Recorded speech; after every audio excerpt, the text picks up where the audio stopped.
Bonjour et bienvenue dans le podcast de la Maison Panajou. Moi c'est Deftom, je suis photographe et l'animateur de ce podcast. Et la Maison Panajou, c'est d'abord la plus ancienne boutique photo de France depuis 1865 à Bordeaux. Et aujourd'hui c'est aussi une boutique à Paris qui se nomme Cirque Panajou. Et bien sûr pour toutes celles et ceux qui ne sont ni à Paris ni à Bordeaux, et il y en a beaucoup, vous avez bien sûr la boutique en ligne panajou.fr où vous pouvez acheter du matériel photo et vidéo. Et pour ce nouvel épisode du podcast, j'ai le plaisir d'accueillir Sébastien Salaman, alias Le Turc. Bonjour Sébastien. Bonjour camarade. Comment vas-tu ? Mais très très bien. Je t'appelle Sébastien ou Le Turc ? Peu importe, je me retournerai dans les deux cas. Tu te retournes dans les deux cas. Donc Le Turc, ça fait longtemps que tu as ce pseudo ? Dès que j'ai commencé, en fait, je l'ai pris pour moi quand j'ai commencé la photo, mais il date d'un peu avant. Ouais. C'est des copains qui m'appelaient comme ça. C'est exactement comme moi avec Deftom. Voilà. Je sais pas si t'as la ref avec le groupe Deftones. Ah si, ok, oui, tout simplement. On m'appelait Deftom parce que je saoulais tout le monde avec le groupe Deftones. Ok. Ouais, et puis tu sais très bien, un pseudo on ne choisit pas. Oui, mais vaut mieux même. Oui, ça vaut mieux. Je trouve que c'est mieux. Mais écoute Sébastien, alors c'est compliqué de te caractériser, donc je vais te laisser te présenter parce que moi j'avais noté photographe, illustrateur, bricoleur, réalisateur surtout aussi aujourd'hui. Donc comment tu te présenterais aux gens qui ne te connaîtraient pas ? Pendant longtemps, j'aimais bien résumer simplement photographe parce que toutes les activités annexes, le bricolage, etc., toute l'activité plastique qui est autour de la photo, ça servait la photo, donc photographe ça me va. Maintenant, je peux mettre réalisateur parce que je viens de passer 3 ans à faire beaucoup de clips. J'ai certains courts-métrages qui sortent, etc. Et illustrateur, maintenant, je commence à le dire aussi parce que j'ai bossé en tant qu'illustrateur. Et d'ici 1 an, j'ai ma BD qui sort publiée. Donc je vais pas tarder à me dire illustrateur. Voilà. Sinisclu Panajou, tu l'as déjà dit ? Non, je l'ai déjà dit. Alors, j'ai pas annoncé de date, mais voilà. En tout cas, il y a une date. Là, c'est une exclue. En janvier 2026, j'ai le premier tome d'un diptyque qui sort sur ma BD. Quoi. Donc, voilà. Zéro photo là-dedans, ça sera que du dessin, de la BD pure. Scénario, dessin, tout. Je suis co-scénariste et dessinateur. Trop bien. Écoute, J'ai hâte de voir ça. Ça va être bien. Alors, tu dis que tu te présentes souvent comme un photographe avant tout. Justement, ma question qui souvent découle avec tous les invités, c'est comment la photo est rentrée dans ta vie, comment a commencé ton parcours créatif. Moi, j'avais plutôt envie de dire comment a commencé ton parcours créatif avec toi. En fait, la création, c'est depuis tout petit. Le truc que je fais depuis le plus longtemps, c'est le dessin. C'est la première discipline qui est arrivée dans ma vie et qui a rempli clairement toute mon enfance, tous les dimanches de mon enfance, on va dire. Et ensuite est arrivée la musique au lycée, avec la vidéo, quasi en même temps. Et en fait, la photo est arrivée sur le tard et complètement par hasard. Je travaillais dans un centre culturel parce que j'ai fait des études en musique qui se sont terminées par une spécialisation dans l'administration du spectacle, ce qui m'a amené à diriger un centre culturel dans lequel il y avait un studio photo. Le patron de ce lieu-là, qui avait fondé ce lieu, m'a invité à faire une séance avec lui. Et à vrai dire, j'avais pas tellement envie de commencer la photo parce que j'avais déjà le dessin. À l'époque, j'étais sur une BD, la même que je vais sortir là, que j'ai mis de côté du coup. Ça, c'est cool. Et donc, j'avais la BD sur le feu, j'avais déjà du dessin, j'avais déjà de la musique, j'avais le cinéma. Et je me suis dit, Seb, tu vas pas te rajouter une discipline. Et finalement, grâce à l'immédiateté de production de la photo, c'est-à-dire il y avait une facilité à produire, c'est-à-dire tu pouvais en une semaine, en une séance, tu pouvais sortir des œuvres, enfin une production artistique. Et donc cette immédiateté m'a séduit, m'a plu. Et du coup, toutes les envies de théâtralité que j'avais et de narration que j'avais dans le dessin, je les ai mis au forceps dans la photo. Et donc j'ai fait je dis souvent que j'ai fait du cinéma dans la photo, j'ai fait du dessin dans la photo. Enfin, j'ai mis tout ce que je pouvais mettre dans la photo. Et voilà. Et après, c'est maintenant que les branches commencent à se ramifier pour retourner à mes envies premières, quoi. Faut être besogneux quand même, parce que quand tu dessines, tu maîtrises en quelque sorte juste d'une main, tu maîtrises l'environnement, le décor, les personnages, la narration. Or là, pour le mettre en œuvre en photographie, ça demande énormément de travail. Je veux dire vraiment dans la façon dont tu le fais, c'est-à-dire qu'il faut mettre en place des décors, les imaginer c'est une chose, mais il faut les mettre en place, les construire, les fabriquer. Donc faut pas être feignant. Faut pas être feignant. Après, heureusement, la photo numérique est une discipline. Allez, je vais en faire rager certains, mais facile. Oui, c'est-à-dire je que comprends. Le numérique, on va pas me faire croire qu'il faut des années pour former, en tout cas techniquement, un photographe. Et donc, heureusement, la technique est à portée de main. Et donc, c'est ce qui laisse, du coup, je trouve, beaucoup de temps et d'énergie pour développer tout le reste avant, quoi. Oui, je suis d'accord. Clairement. D'ailleurs, moi, je fais partie des photographes qui ont appris la photo avec le numérique. Et j'en parlais avec Laurent, le podcast juste avant toi. Et il y a des jeunes, plus jeunes que moi, qui viennent me voir parfois pour me demander des conseils. C'est le truc qui arrive souvent. Et je leur dis de passer par l'argentique parce que c'est quand même une école qui revient aux bases et qui pose aussi. Parce qu'il y a une frénésie dans le numérique qui peut être permanente. Mais même dans la manière de travailler. C'est-à-dire que revenir à l'argentique, ça t'oblige à ne pas prendre 2 fois la même image. Tout simplement. Et en fait, c'est vrai qu'en numérique, on a souvent ce que j'appelle la méthode Jean-Claude Duss. C'est-à-dire, tu shootes et sur un malentendu, des fois, tu as une bonne image, tu vois. Et alors qu'à l'argentique, tu peux pas faire ça. C'est-à-dire, tu shootes et ton autre photo doit être différente et mieux. C'est-à-dire que tu dois, par entonnoir, arriver jusqu'à la photo. Voilà. Et ce processus, il faut le garder pour le numérique, en fait. Enfin, c'est important. Ouais, je suis d'accord. Mais en plus, tu as fait un hommage à Michel Blanc, ça tombe très Exactement. bien. On t'en a parlé un tout petit peu, mais on va parler de tes inspirations marquantes, si tu en as, parce que c'est vrai que quand je regarde le travail que tu fais aujourd'hui, j'y vois pas que des inspirations en photo, j'y vois surtout des inspirations à la peinture classique, aussi moderne, à l'illustration. Bref, c'est un amalgame de beaucoup de choses. Mais si tu devais essayer de les préciser, quelles seraient tes inspirations marquantes ? C'est très compliqué à résumer parce que en tant qu'enfant des années 80, on a un pied dans chaque monde, c'est-à-dire on a un pied dans la culture pop des années 80-90, du coup largement dominée par Hollywood, plus la BD franco-belge, plus tout le répertoire classique, enfin toutes les disciplines classiques européennes. Et donc, c'est un mix de tout ça, dans lequel effectivement ressortent certains créateurs, comme Burton, qui m'ont extrêmement marqué depuis surtout L'étrange Noël de Monsieur Jack que j'avais vu au cinéma.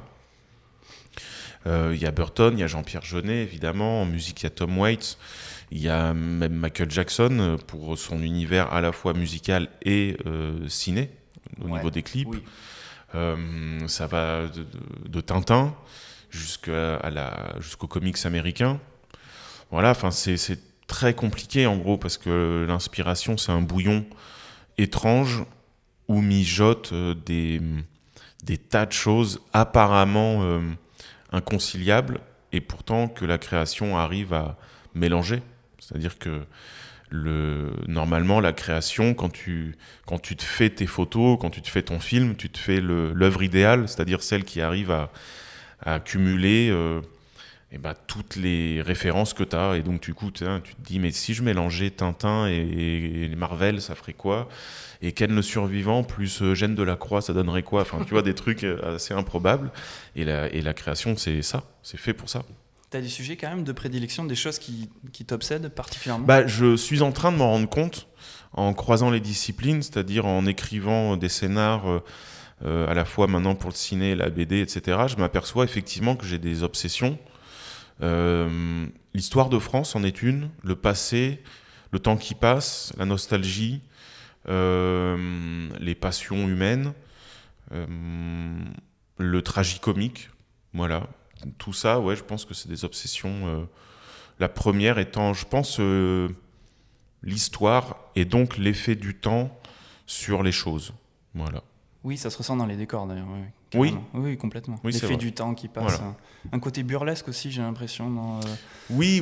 En tout cas, ça revient souvent. Oui, ça revient souvent. Et derrière ça, je pense que se cache tout simplement un truc très italien, c'est-à-dire très commedia dell'arte avec des personnages, des archétypes tu vois, des clichés. Ouais. J'adore les clichés, en fait, tu vois, des grandes figures archétypales, des clichés qu'on s'amuse à détourner, quoi.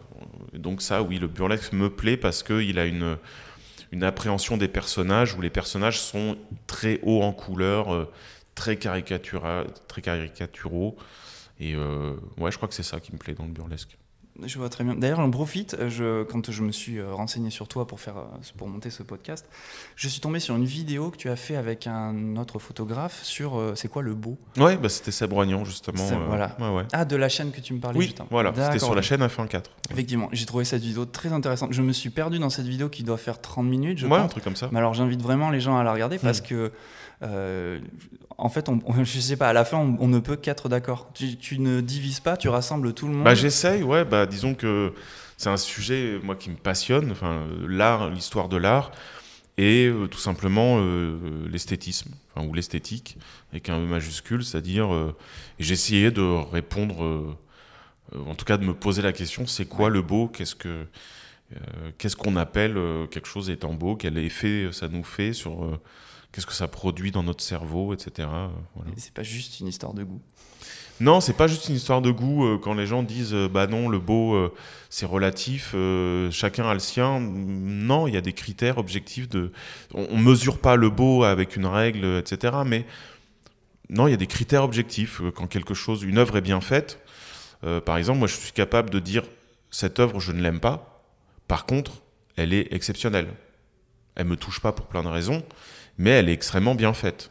Et en fait, comme une architecture, une œuvre peut se coter, se mesurer sur son niveau d'exigence, sur sa cohérence, etc. Donc, c'est pas qu'une histoire de goût. Et d'ailleurs, c'était pas du tout prévu dans mes questions, mais qu'est-ce que tu penses par exemple de certaines œuvres d'art contemporain? Tu sais, les choses qui sont souvent moquées parce qu'elles sont en apparence très simples. Bah moi j'ai un rapport assez particulier à l'art et surtout à l'histoire de l'art. Pour moi, une œuvre d'art, elle doit avoir deux choses, c'est-à-dire des balises esthétiques et effectivement un concept. Et quand il n'y a qu'un des deux, pour moi, c'est raté. Et pour moi, les œuvres conceptuelles, c'est-à-dire, pour parler simplement aux non-connaisseurs, un monochrome ou alors une installation où tu mettrais un parpaing, une salade et une poutre, pour moi, il y a un concept qui peut parfois être intéressant, mais il manque pour moi des balises esthétiques.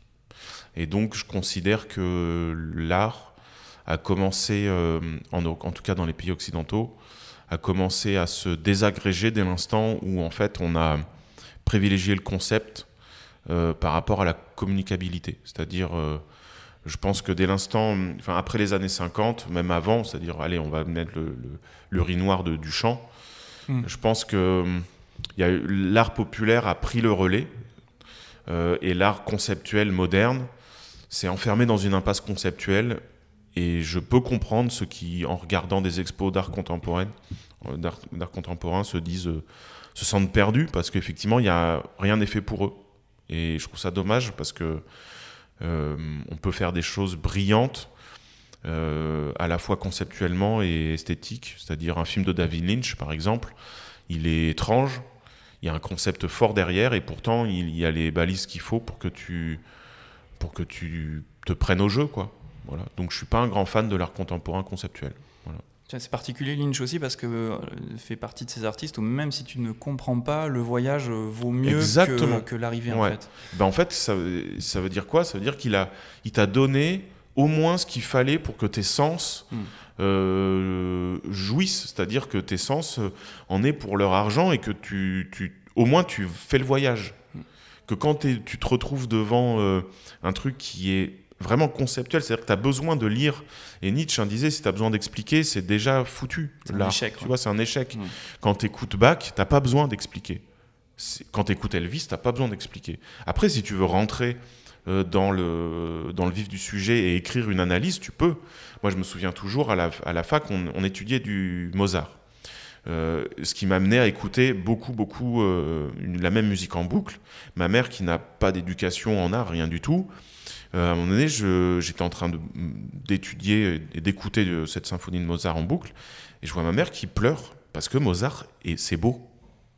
Et je me dis, Mozart arrive à faire le grand écart entre ma mère, qui n'a jamais lu un livre sur quoi que ce soit d'art, et donc elle est capable d'apprécier Mozart, et moi je suis capable d'écrire des pavés intellectuels sur la musique. Et pour moi c'est ça l'art, c'est-à-dire il faut que ça plaise à la fois à ma mère, et il faut que je sois capable d'écrire des pages et des pages dessus. Si l'art ne fait pas ce grand écart-là, c'est-à-dire de plaire au plus grand nombre, et en même temps d'avoir la possibilité de renfermer des secrets, eh ben c'est qu'on s'est gouré quelque part. Voilà.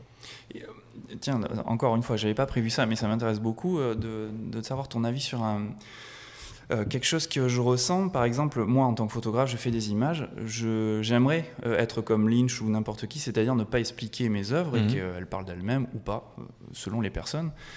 Et parfois, j'aime aussi rentrer dans l'exercice de j'explique ma façon de procéder. Toi qui es dans cet exercice aussi du workshop, de l'atelier pour expliquer ton travail, parfois expliquer tes œuvres, comme on peut le faire aujourd'hui en podcast. Qu'est-ce que tu penses de cette dichotomie ? C'est quoi la position de l'artiste selon toi ? Est-ce qu'il doit rester mystérieux ou est-ce qu'il doit, au contraire ? Il y a deux choses. Il y a expliquer sa manière de travailler. Ça, c'est très différent d'interpréter son œuvre. Oui. Moi, en masterclass, j'explique ma manière de travailler. Je suis pas en train de dire, dans mon œuvre, j'ai mis telle et telle thématique, comme on l'a fait au début de ce podcast, où je te disais, tiens, il y a ça qui me passionne, il y a ces notions qui reviennent souvent, etc. Moi, j'explique juste qu'est-ce qui intervient, quel outil j'utilise pour fabriquer mes images. Après, je considère que, logiquement, un artiste est étranger à son œuvre. C'est-à-dire que, normalement, si tu t'es bien débrouillé, ce que tu as produit te dépasse. C'est-à-dire que ce que tu as produit, un peu comme on écrirait en écriture automatique, tu as produit quelque chose qui t'est inaccessible. Si l'art, c'est juste la retranscription de ce que tu ressens, je trouve qu'il manque quelque chose. C'est-à-dire que l'art, c'est comme une psychanalyse, c'est-à-dire que c'est censé aller puiser des choses en toi que même toi, tu ne connais pas. Et normalement, quand tu regardes ta production, tu dois te dire « Putain, j'ai fait ça, je ne pensais pas que j'avais ça en moi ». Et donc, je pense que le créateur est le moins bien placé pour expliquer et décortiquer son œuvre. Après, on peut le faire a posteriori, effectivement, et surtout grâce au regard des autres, en disant « Tiens, mais dans ton œuvre, il y a ça, très souvent, qui revient ». Et tu peux dire « Ah oui, c'est vrai », comme tu viens de le faire, tu vois, comme tu l'as fait en début d'émission, et comme beaucoup de gens m'ont fait des retours sur mon taf. Mais mon boulot, je ne peux pas me l'expliquer, et c'est normal. Et je pense que justement, on en vient à l'art contemporain. Il n'y a que les artistes contemporains qui sont capables d'expliquer leur taf. Et du coup, c'est un taf de comptable, c'est pas un taf d'artiste. Si tu es capable d'expliquer ce que tu as fait, c'est étrange, c'est que tu n'es pas allé assez loin en toi. Donc voilà comment moi je vois ce truc-là. Après, tu es bien obligé dès l'instant où tu tombes sur des institutions, des gens il y a beaucoup de gens, il y a beaucoup d'occasions dans un parcours artistique qui vont te pousser à expliquer ton boulot. Et ça, faut le faire grâce à d'autres, au regard des autres, quoi. Mais toujours a posteriori, en tout cas. Mais oui. Ça, oui. Mais c'est pour ça que je t'ai posé la question. Je trouve ça intéressant, surtout pour ceux qui débutent et qui pensent qu'il faut tout intellectualiser avant. Non. Et justement, l'intuition est très importante. Mais oui, d'où ce que je dis souvent, c'est que ça ne se théorise pas. Un style, c'est pas un truc que tu vas décider ou te lever un matin en disant « Ah, mais moi, je vais faire ça ». Non, tu fais les choses. Et en fait, l'art, c'est plein de micro-choix et tu as plein de petits choix à faire.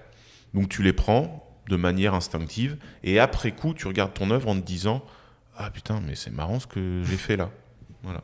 Et même parfois, tu peux en tirer des séries, quelque exactement. chose de sériel. Ouais.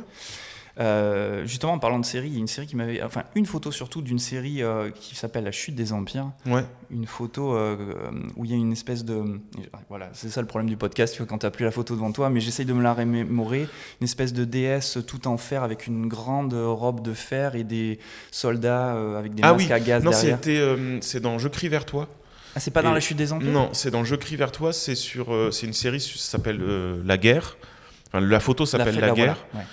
Et en fait, c'est dans la série Je crie vers toi, qui est une sorte de d'interprétation de la Passion du Christ.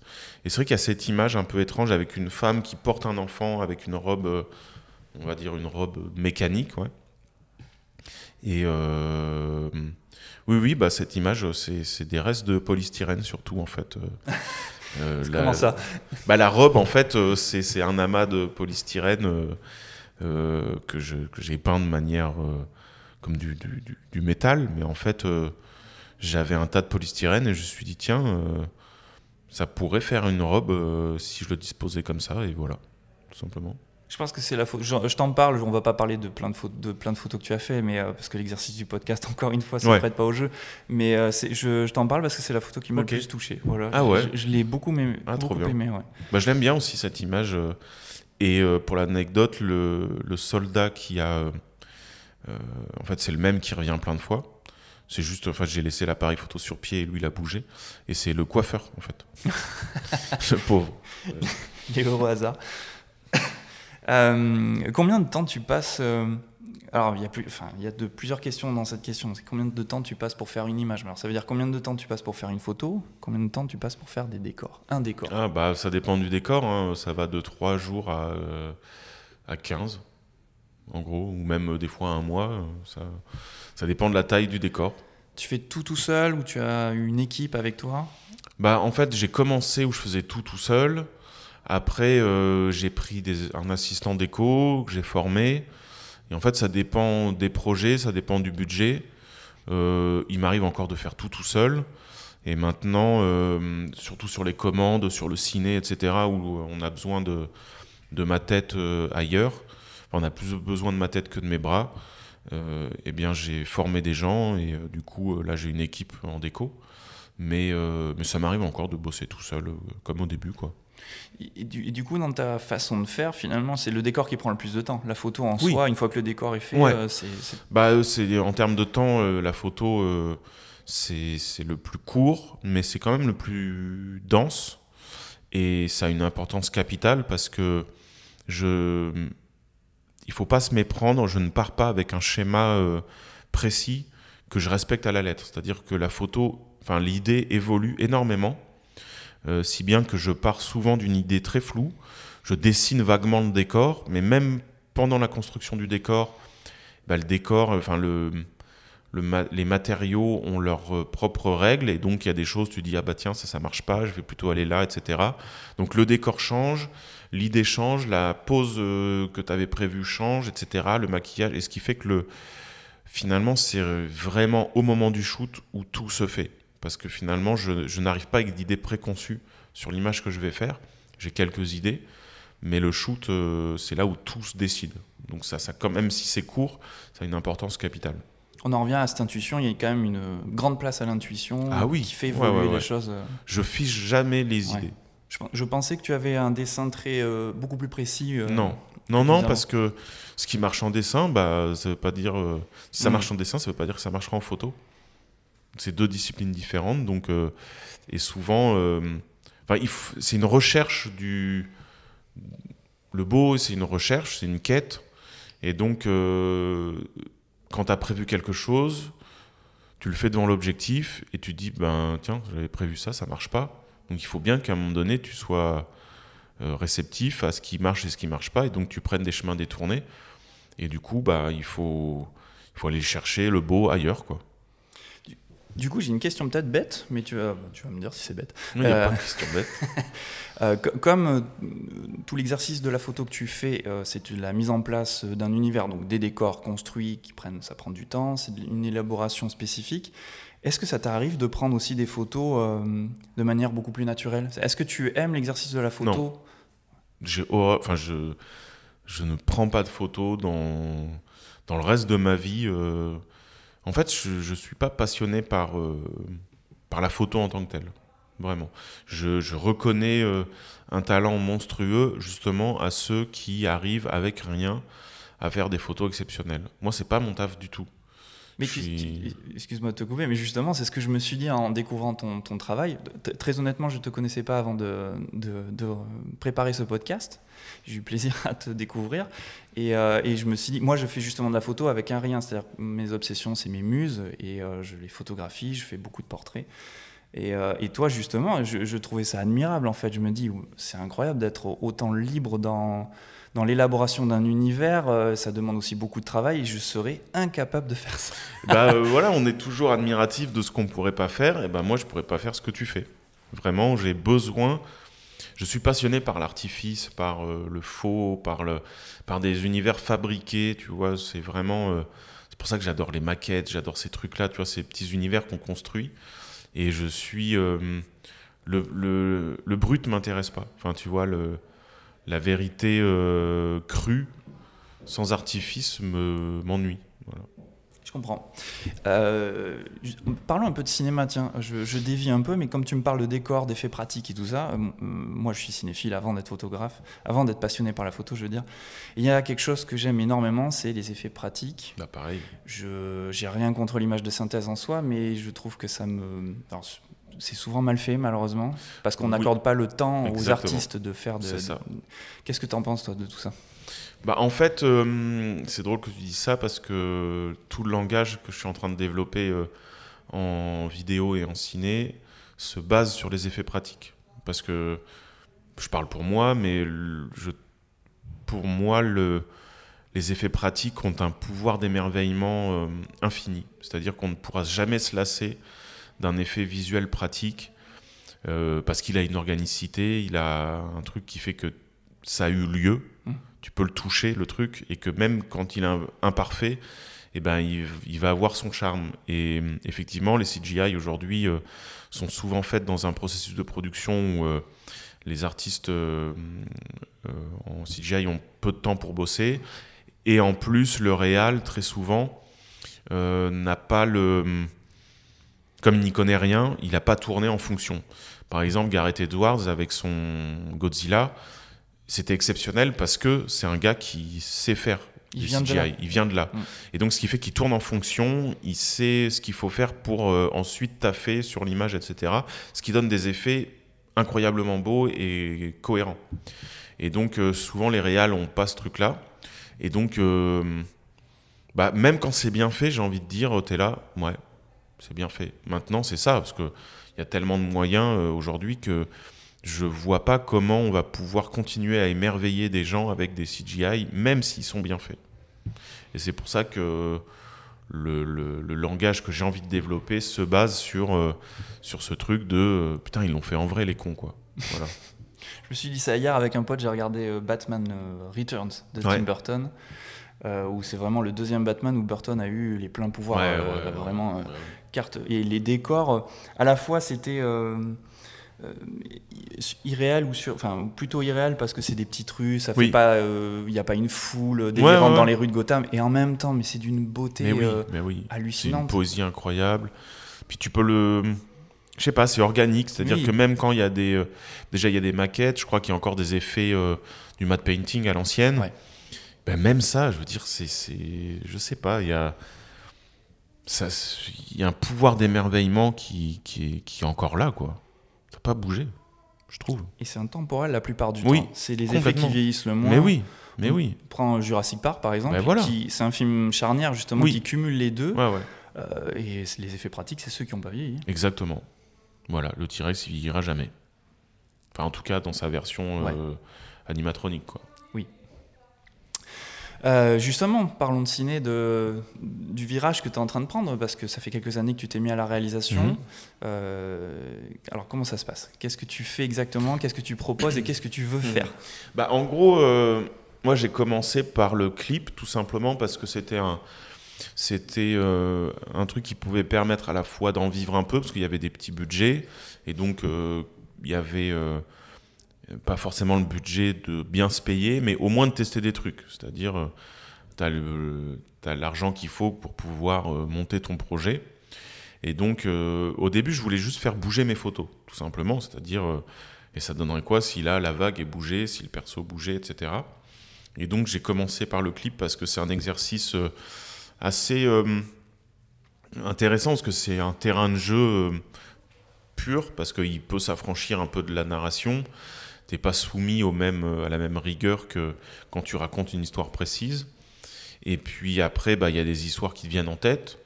Et donc là, on vient de faire un court-métrage au mois d'août que j'ai co-réalisé avec William, un copain, et là, un autre court-métrage qu'on vient de tourner il y a 2 semaines que j'ai réalisé avec Laura, mon épouse. Et donc, ça, c'est les 2 œuvres de fiction qui sont déjà sorties, enfin, qui vont sortir dans pas longtemps, et on travaille sur un long métrage. Enfin, moi, je travaille sur 2 longs métrages, un en partenariat avec Mathias Malzieu, et un autre où je pense que ça risque d'être de l'animation, du stop motion. Ah oui, intéressant. On en revient aux effets pratiques. Ouais. Et le long métrage, c'est quelque chose. Tu l'as écrit ou coécrit? On est en train, c'est coécrit à chaque fois. Écrire le scénar tout seul, c'est difficile. Enfin, j'arrive avec l'idée, mais pour le développer, j'adore le faire en ping-pong. Et donc, souvent, j'arrive avec l'idée, et puis on la développe à 2 ou 3. Voilà. Est-ce que tu as cette sensation, quand tu as une idée, il y a une espèce d'euphorie absolue parce que c'est merveilleux, tu as l'impression de voir l'image, et puis après il y a le processus où il faut rentrer dans le concret, et là ça se détériore un peu et ça devient de plus en plus des contraintes. Bah, en fait, c'est toute... tu viens de résumer la création. Tu viens de résumer ce qu'est la création. C'est-à-dire, c'est une impulsion. Et d'un coup, tu te dis, ça va être ça, ça va être ça. Et surtout dans le cinéma, tu te dis, bon, maintenant, qu'est-ce qui se passe ? Plan 1. C'est quoi ? Qui on voit ? Ou même quand t'écris, le personnage, il fait quoi, machin. Et là, d'un coup, ça devient beaucoup d'emmerdes et ça devient très compliqué. Et le but, ça va être de tout organiser, de tout reconstruire pour arriver à cette lueur première, tu vois, et de paraître et de faire en sorte que quand les gens vont regarder ton truc, ça paraisse simple et que tu te dis bah ouais, ce que j'ai sous les yeux a toujours existé et voilà, ils ont juste eu à le pondre comme ça et en fait de faire croire que ça a eu l'air facile. Et non, c'est extrêmement compliqué parce que du coup, bah, surtout dans la narration, il y a la force de l'intrigue, il y a tout ce que tu vas mettre de symboles, etc. C'est très très compliqué. Et donc, il y a des moments où ça se détériore. Et c'est là où intervient la technique. Et c'est là où, en fait, tu te dis que l'art, ce n'est pas simplement ce truc que tu as décrit, l'inspiration première, l'espèce de joie, l'euphorie que tu as. Ouais. Bah non, l'art, c'est comme quand je fais le décor, en vrai. C'est putain, ah ouais, un sous-marin, trop bien. Et après, tu as le poli à découper, tu as le plan à faire, la peinture, machin. Et effectivement, c'est du déplaisir. Mais l'art, c'est 5% de plaisir. Tout le reste, c'est du boulot dur, quoi. Et tout ce boulot destiné à faire croire aux gens que c'est simple. Voilà. Et particulièrement avec le cinéma, puisque là, on parle de production de plusieurs années, plusieurs mois, plusieurs années. Ouais, voilà. Donc il faut parfois se référer à la petite lueur qu'on a eue au début, et c'est pas évident. Oui, il faut la garder. Ouais. C'est pour ça qu'il faut taffer sur des projets qui vont te nourrir, qui sont capables de te nourrir des années. Enfin, en tout cas, allez, 2 ou 3 ans pour un long métrage.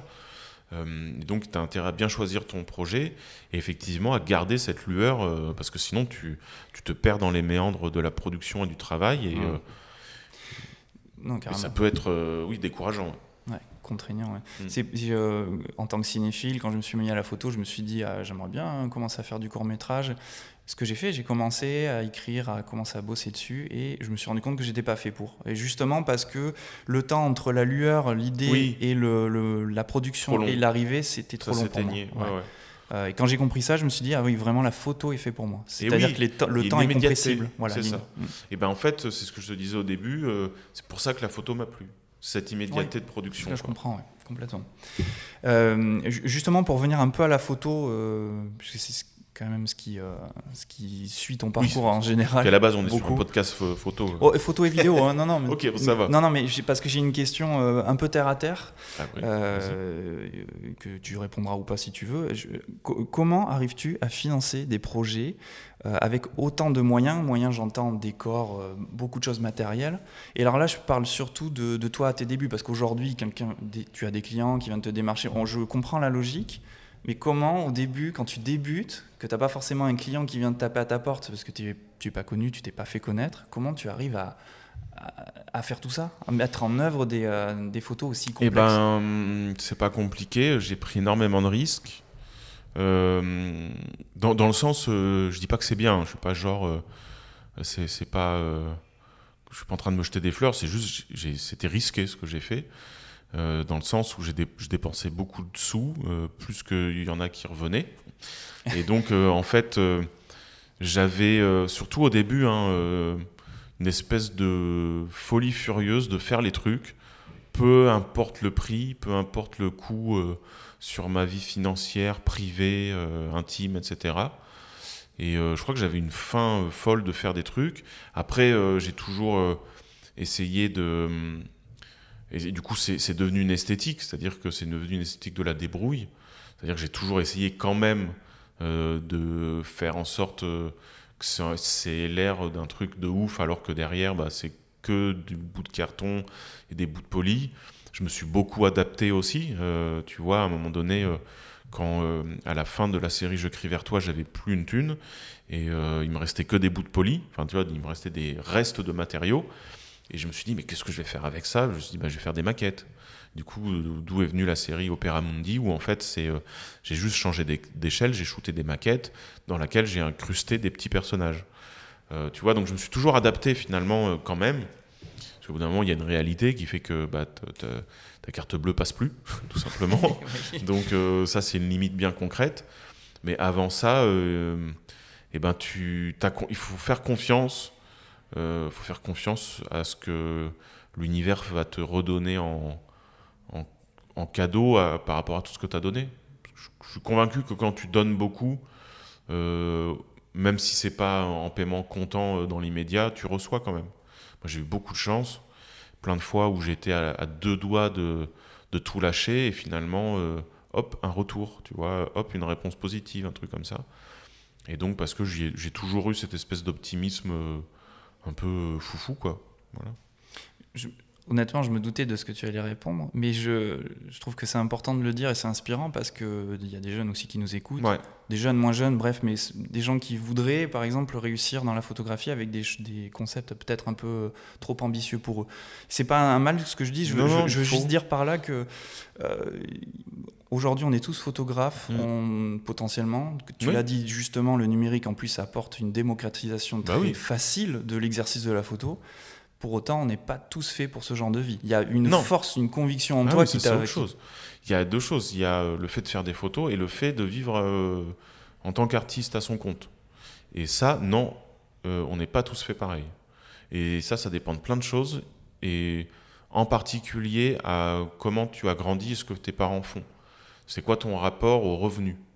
Moi, mon père était artisan, donc j'ai déjà grandi avec le truc de tu vas chercher tes clients, plus tu bosses, plus tu as des sous. Je pense que ça a aidé par rapport où j'ai vu des copains où leurs parents étaient, et c'est pas un mal, tu vois, dans le salariat ou fonctionnaire, et du coup, ils avaient une notion du risque qui était différente. Et en fait, moi, j'ai toujours vécu, même si je ne l'ai pas conscientisé, les mômes, je pense, captent tout, et tu vis avec le risque permanent. Et surtout, tu as un rapport entre la liberté et la sécurité où la balance pèse en faveur de la liberté. Et j'ai des tas de copains qui m'ont accompagné au début et qui maintenant ont pris un job dans le salariat parce que ils ne pouvaient pas vivre sans sécurité. Moi, je ne peux pas vivre sans liberté et j'ai peu de besoins en sécurité. Après, ils grandissent parce que bon, plus tu vieillis, plus tu t'embourgeoises, on va dire. Ouais. Mais en tout cas, j'aurais toujours besoin de plus de liberté que de sécurité. Et ça, il faut vraiment être franc avec soi-même. C'est-à-dire que j'ai vu des gens revenir des gens qui se sont lancés et en fait, ils avaient mal calculé leurs besoins. Ils revenaient, mais en pleurant, en disant mais putain, comment je vais vivre le mois prochain, machin. Et je dis mais attends, t'es pas fait pour. Arrête, te rends pas malade. Moi, quand je suis malade, c'est le salariat me rend malade. Voilà, c'est vraiment, mais physiquement. Et donc, il faut savoir qu'est-ce qui te rend heureux, tout simplement. C'est bien de le dire. Ah non, mais c'est intéressant important. de le dire. Je fluctue dans mon plan de podcast, mais je veux revenir juste à une simple question sur le travail en photo, en post-prod notamment. Tu passes beaucoup de temps en post-production? Comment ça se passe pour toi? Le moins de temps possible. C'est-à-dire que quand je passe beaucoup de temps, c'est que j'ai foiré un truc. Mon boulot consiste à à faire le plus semblant possible et du coup à faire le mieux semblant. Et donc ça veut dire à passer le plus de temps en shooting pour régler tous les problèmes. Et si jamais je passe beaucoup de temps en post-prod, c'est que j'ai raté quelque chose. Et donc normalement une image me demande 10 minutes. Quand ça dépasse les 20 minutes, c'est qu'il y a un problème. Voilà. Il y a en fait tout ce qui est ambiance, toutes les couleurs, tout ça, c'est à la prise de vue, avec les lumières que tu les façonnes. Après, il y a des séries particulières. Il y a Opera Mundi, comme je disais. C'est une série en maquette avec des incrustes de personnages, etc. Donc c'est normal qu'il y ait de la post-prod. Mais normalement, dans mes images, bah voilà, tu mets un peu de contraste. Allez, tu dis, tiens, ce truc-là, là, je vais le virer. Enfin, des trucs basiques. Et de plus en plus, je tends vers ça, quoi. Voilà. Ok, très bien. Je vais évoquer un sujet avec toi qui m'intéresse énormément, et ceux qui écoutent le podcast le savent. C'est l'intelligence artificielle, mais alors notamment l'intelligence artificielle générative. Voilà, parce que là, on parle d'image. Ouais. Qu'est-ce que tu en penses ? C'est un très vaste sujet. J'ai fait toute une conférence à Vincennes Images là-dessus. En fait, il y a beaucoup d'aspects à évoquer là-dessus. Ce que j'en pense au début, c'est que c'est un outil technologique et qu'on ne l'arrêtera pas. On pourra le modérer un petit peu, surtout en France avec un arsenal, on a l'habitude de générer des arsenaux législatifs pour encadrer les choses. Donc je pense qu'en France ou en Europe, on arrivera un peu à canaliser ce truc-là. Pour être tout à fait franc, moi je m'en sers dans mon taf, dans la recherche. Tu vois, okay. Par exemple, pour générer un mood board à destination d'une prod. Par exemple, tu vois, là j'ai fait tout un dossier sur le projet avec Mathias. Au début, il était dessiné, donc j'avais fait plein de dessins, et la prod m'a demandé, bon, moi je vois ce que tu veux dire, mais les gens avec qui je vais travailler, avec qui on va aller, chez qui on va aller chercher des sous, il leur faut un rendu photoréaliste. Il faut qu'ils sachent quel film on va faire. Et ben, en fait, j'ai traduit mes dessins en photoréalisme. Et donc, du coup, je me suis servi de Midjourney pour générer des photos qui ressemblaient au dessin que j'avais fait. Outil incroyable. Voilà, super. Ensuite, pour moi, ça c'est pour l'aspect utilitaire et là où je trouve que c'est cool. Ensuite, générer des photos par IA, uniquement par IA, et en faire des œuvres, ça ne peut avoir aucun intérêt. Vraiment. C'est-à-dire que pour moi, et c'est ce que j'avais dit à Vincennes Images, par moment, tu peux tomber sur une image générée par IA, bien faite, et tu fais « Ah, c'est cool comme photo ». Tu regardes, tu vois vite que c'est de l'IA, et même si tu ne le sais pas et qu'on me dit que c'est de l'IA, je perds tout intérêt pour cette image. Automatiquement. Pourquoi ?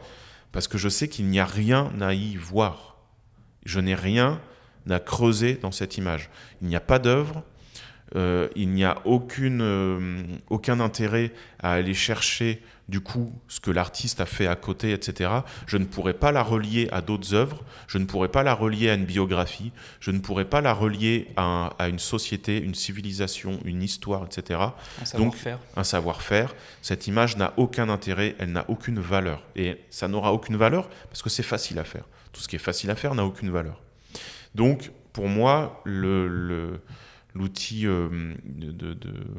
je résume, j'essaie de résumer un peu ma pensée, tu vois. Mais en gros, pour moi, une image générée ne peut avoir qu'une utilité au sein d'un processus créatif. Une image en tant que telle, on s'en fout, c'est nul, ça n'a aucun intérêt. Voilà, tout simplement. Après, est-ce que ça va enlever du boulot ? Oui, ça va enlever énormément de taf à plein de gens. Pourquoi ? Parce que, par exemple, dans les boîtes de prod, avant, il y avait des gens pour dessiner, je sais pas, tu fais un film sur un film de science-fiction, il y avait une armée de gens pour dessiner les vaisseaux spatiaux que tu allais faire dans ton film. Aujourd'hui, on va les faire par IA, et c'est déjà le cas. J'ai discuté avec un gros producteur, et ils ont déjà licencié plein de gens, et ils ont embauché des gens qui savaient générer des prompts. Et donc, Et dans la discussion avec lui, qui est un professionnel, tu vois, c'est quelqu'un qui avait produit Ma vie de courgette, Le Petit Prince, tu vois, des trucs, ou même le film Playmobil. Donc c'est quelqu'un qui défend une vraie vision artistique. C'est un producteur qui a fait des films à la fois grand public et à la fois pointus, tu vois. Lui m'a dit, bah, tu sais, dans les années 90, avec la venue de l'ordinateur, on a dû licencier 40% de nos effectifs en animation.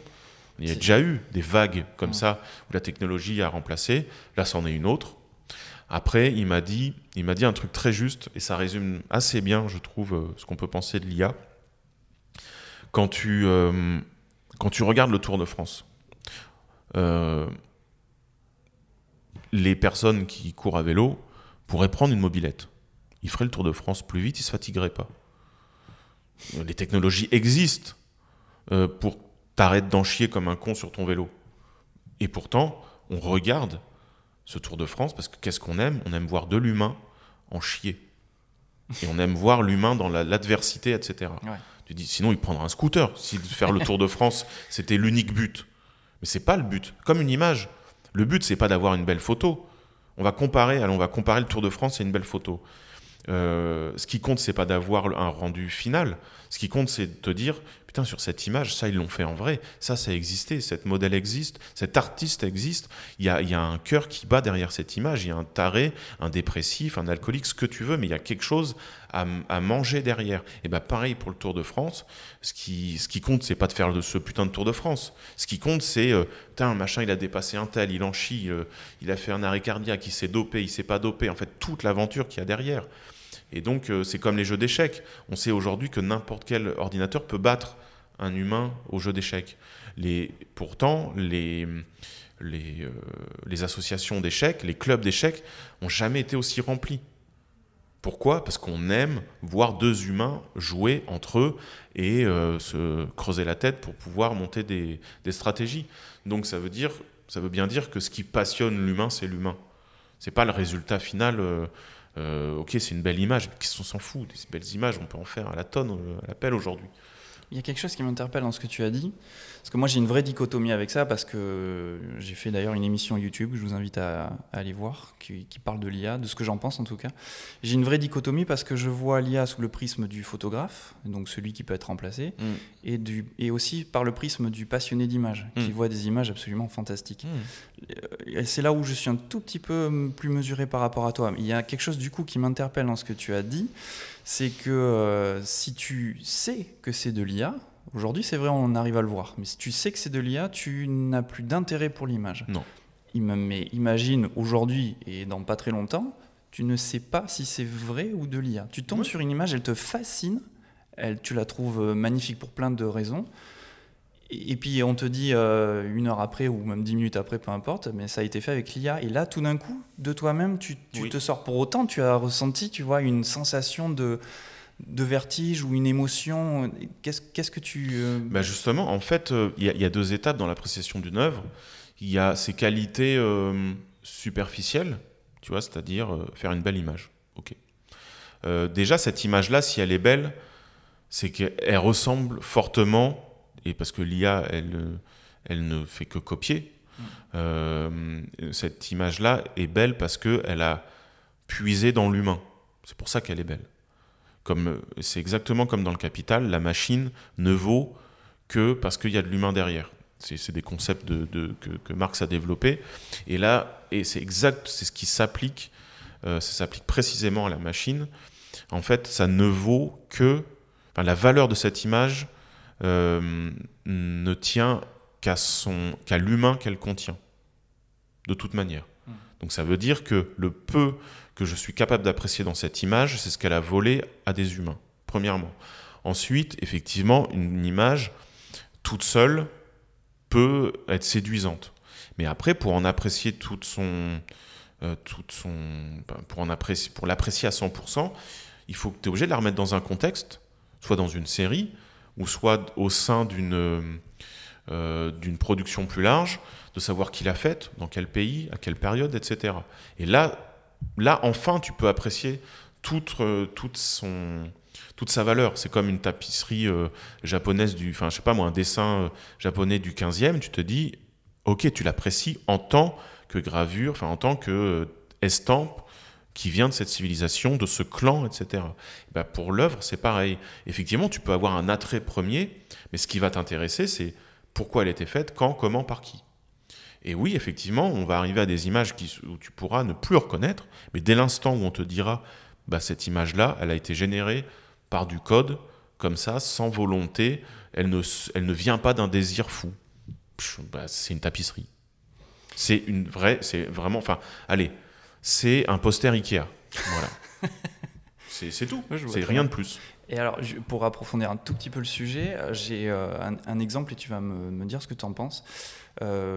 Pour moi, juste moi, j'ai imprimé des livres sur mon travail. Par année, je fais un book sur mes photos de l'année.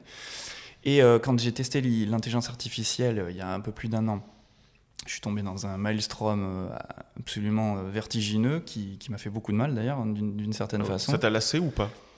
T'es Non. arrivé à la lassitude? Non, Ou- ça non, m'a pas pas. encore. Non, au contraire, Ah ouais. j'étais comme si je tombais dans un gouffre sans Ah oui, fin. putain, la vache. Ça m'a complètement fasciné. Ok. Et de moi-même, je me suis reculé parce que ça me faisait mal par rapport à mon exercice de la photo. Ça me mettait à mal en fait. Parce que tu pensais que tu te disais putain, ça va me remplacer? En fait, comme je dis dans ma vidéo, je trouve que l'intelligence artificielle est un véritable miroir sur toi-même. Et il y avait des choses, des concepts auxquels j'avais accès avec l'intelligence artificielle et que j'avais pas accès de moi-même dans l'exercice de la photo. Je pouvais aller encore plus loin. C'est quelque chose qui est différent de toi, puisque moi, je photographie des choses beaucoup plus naturelles, brutes. Ouais. Tu connais peut-être pas mon travail, mais tu vois, il y a une vraie différence avec l'intelligence artificielle. Tu peux accéder à des décors, des costumes, quelque chose de beaucoup plus, beaucoup plus complexe. Mhm. J'ai failli pas le dire. Mais tout ça pour te dire, j'ai essayé pendant 2 mois, j'ai fait une vidéo sur YouTube pour expliquer mon avis sur l'intelligence artificielle. Ça vaut ce que ça vaut. Je m'en suis détaché parce que ça me faisait du mal. J'ai compris que c'était pas bien pour moi, pas positif. Et tout ça pour te dire quoi? J'imprime par année un book sur mes photos. Et j'ai imprimé un livre sur tous ces 2 mois d'intelligence artificielle, de création d'images avec l'intelligence artificielle, avec plus de 6000 images. C'est là aussi le rapport est complètement dingue. J'ai mis ça entre les mains d'un ami qui n'est pas du tout dans la création, qui n'est pas du tout à une culture de l'art très importante. On est typiquement dans le cas du grand public, tu vois. Oui. Et d'ailleurs, ça me fait écho à ce que tu disais tout à l'heure. L'art doit autant parler à un grand public qu'à quelqu'un qui est cultivé. Spécialiste. Voilà, spécialiste. Pas du tout qu'il trouvait mon travail en photographie pas intéressant, il trouve mes images jolies, en tout cas c'est ce qu'il me dit, mais le fait est que le livre sur l'intelligence artificielle, les images que j'avais générées avec Midjourney et Dali, il était complètement absorbé. Il a regardé page par page, il s'arrêtait, à chaque fois il faisait « waouh !» Cette fascination qu'il avait en tant que grand public m'a interpellé, je me suis dit est-ce que c'est lié uniquement à mon travail? Tu vois, il y avait des questionnements comme ça très personnels, mais aussi je me suis dit, au-delà de moi et de mon ego, je me suis dit, il y a quand même un potentiel à fasciner les gens et toucher les gens. Il avait l'air touché, sincèrement touché par ces images-là. Et j'en suis aujourd'hui à me questionner, hein. J'ai pas du tout de réponse, mais je trouve ça quand même stupéfiant. Bah, il y a 2 choses. Est-ce que ce taf généré par IA était... Est-ce que ça ressemblait à ton boulot ou pas? Oui, ça c'est dingue. Comme 2 gouttes d'eau? Ouais. Ok. Donc ça veut dire que... Qu'est-ce que l'IA avait en plus? La capacité à me propulser dans des univers, tu vois, toi ce que tu fais en décoration, je ne le fais pas moi. Ça m'a apporté ça. Ça m'a apporté tout d'un coup la façon dont je photographiais mes modèles, mes muses. Tout d'un coup, là, je mettais mes personnages dans un contexte. La connotation cinéma que j'ai dans mon travail était décuplée par rapport à ce que l'intelligence artificielle me permettait. Parce que tout d'un coup, il y avait un contexte où on dirait encore plus des images tirées d'un film. Bah, du coup, ça veut dire que dans ton propre travail, tu es en quête de quelque chose que tu n'as pas encore touché ou que tu n'arrives pas à mettre en place, si tu dis ça. Oui, certainement. Bah, ça veut donc dire que là, le problème, c'est... Pas le problème, mais qu'il te reste un défi encore dans ton boulot pour toucher à cet émerveillement. Et que justement, enfin, tu vois, ce que j'allais dire, par exemple, c'est un exemple à la con, mais admettons que tu aies besoin d'un château, tu vois. Et voilà, tu veux un grand château dans ton truc. Donc l'IA va générer le truc facilement. Mais peut-être que justement, ce qu'il faut, c'est, enfin, en tout cas, tout l'intérêt que tu vas avoir toi pour ce château-là, et la manière que tu vas, enfin, tout ce que tu vas mettre en place pour soit le dessiner, soit le construire avec des allumettes, avec 3 bouts de ficelle, ou le trouver, etc. Et ben en fait, c'est cette aventure-là qu'il faut que tu vives, et que l'image que toi tu vas faire avec ce château-là, et ben justement, elle va être exceptionnelle, irremplaçable, parce que le château que tu auras fait, enfin tous les stratagèmes que tu auras fait pour construire ce château, ou le figurer en tout cas, que ça soit en dessin ou alors en maquette ou je sais pas quoi, ben là tu vas pondre un travail de ouf. C'est-à-dire que d'un coup tu vas te dire putain, je veux absolument ce château, vas-y, je fais une maquette. Je me lance dans le truc. Ben, la maquette, elle sera un peu chelou, un peu bizarre. Tu vas créer un espèce d'effet, un faux effet de perspective. Le château, tu vas le mettre à 30 cm et tu vas essayer de faire croire qu'il est au loin, etc. Et là, tu vas créer ton style, tu vas créer un truc de ouf parce que tu vas poursuivre cette volonté, ce rêve. Et là, tu vas distancer l'IA. Donc en fait, quand on regarde le boulot d'une IA et qu'on le compare avec son taf et qu'on se dit putain, l'IA elle est allée plus loin que moi, non, c'est pas vrai. C'est juste que dans ton taf, il te reste des défis à accomplir pour que tu rendes l'IA obsolète. Tu vois ce que je veux dire ? Oui, oui, oui, complètement. Mais après, effectivement, d'un point de vue du grand public, il y a une immédiateté qui fait que pourquoi ? Parce que quand tu connais rien en photo, l'IA fait un condensé de toutes les images qui plaisent le plus, entre guillemets. Donc, elle connaît les codes, elle fait une moyenne, en gros, de tout ce qu'elle a vu, et donc c'est une moyenne. Et c'est quand tu démarres une discipline, c'est-à-dire que tu connais rien en photo, et ben ouais, tu vas être séduit par des moyennes. Et ben ton pote, plus il va s'intéresser à la photo, et ben plus il va trouver que ces images-là sont merdiques, et plus il va dire que les tiennes sont bien. Voilà. Donc effectivement, moi demain, si j'y connais rien en une discipline, et ben oui, l'IA va me charmer. Et puis il suffira de 15 jours d'intérêt dans cette discipline pour me dire, putain, mais en fait, ouais, là c'est pas top, hein, ça se voit que c'est du faux, etc. Et son concept à lui, avec son château en maquette derrière, c'est quand même plus rigolo. Parce que déjà, je l'ai vu, ce château, il est dans sa chambre. C'est un pote, il est complètement taré. Il a construit un château avec du polystyrène, etc. Et ça m'intéresse plus, tu vois. Donc en fait, l'IA nous interroge beaucoup sur nous, effectivement, sur nos capacités, c'est pour ça etc. que je dis que c'est un miroir. C'est un miroir, mais en gros, elle nous interroge juste sur les défis qu'il y a, qui nous attendent dans notre discipline à nous. Oui, c'est pour Voilà. ça que j'ai ressenti ce vertige. C'est exactement pour ça que j'ai ressenti ce vertige. Mais après, effectivement, l'IA, ça va nous... comment dire ? Ça va nous pousser à nous interroger sur ce qui est remplaçable chez nous. Et donc, il va falloir, comme la machine, hein, la machine nous a déjà poussé à nous questionner là-dessus. Et là, l'IA va encore plus nous demander c'est quoi votre plus-value humaine. Et en fait, il y en a plein. Il y en a plein. Bien sûr. Et encore une fois, j'étais dans le train pour venir jusqu'ici à Bordeaux et je suis tombé sur une actualité où ça a fuité. Voilà, les plus grandes entreprises, Apple, les plus grands studios de cinéma, etc., sont en train d'alimenter un algorithme, donc une IA, pour écrire du scénario sur la base des films qui ont été oscarisés des années 50 à aujourd'hui, des séries qui ont le mieux marché. Twin Peaks est dedans d'ailleurs, ça m'a fait sourire. Parce que bon courage pour intellectualiser ça. Ouais. Donc voilà, et ce genre d'actualité, oui, c'est déprimant quand même. Oui, mais en même temps, c'est tellement, enfin, c'est méconnaître. C'est méconnaître la création, c'est-à-dire que la création, c'est pas un truc théorisable, c'est-à-dire que c'est fait d'erreurs. C'est fait de chute. C'est-à-dire effectivement qu'un film, il a un intérêt justement parce qu'il est la somme de plein de contradictions, de plein d'emmerdes, de plein de trucs qui n'ont pas marché, etc. Et avec des incompétences, des gens qui sont extrêmes, des Coppola qui pètent un câble, etc. Enfin, c'est irremplaçable. À moins si demain on m'amène une machine capable de picoler et d'être sous, ok. Là, je dirais, on est battu. Et bien juste ça paraît idiot ce que je suis en train de dire, mais une machine ne peut pas être bourrée. Point barre. Une machine ne peut pas être dépressive. Donc on a gagné. On a gagné par notre maladie et par le fait qu'on est dépressif, névrosé, joyeux, inconsolable, mourant, confronté à la mort, à la finitude, etc.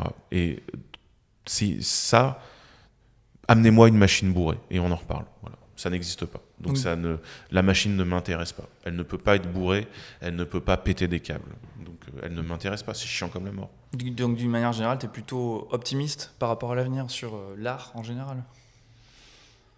Bah oui, parce que en fait, comme je te disais, on n'a pas arrêté de jouer aux échecs parce que une machine pouvait battre un homme. Parce que c'est pas ça qui nous intéresse. C'est pas la performance qui nous intéresse. C'est pas le Tour de France qui nous intéresse. C'est de voir des gens en chier à vélo. C'est pas un film qui nous intéresse. C'est d'imaginer que ce film a été fait par lui, avec cet acteur-là, avec ses déboires, avec ce truc-là. Voilà. L'œuvre finie a une importance, effectivement, mais elle nous fascine en tant qu'objet produit socialement, psychologiquement, au sein d'un contexte. Ok. Voilà. Et tout ce qui sera facile à faire perdra de la valeur. Si c'est facile à faire, il y en aura des tonnes, et donc on perdra de l'intérêt pour ça. La production va changer.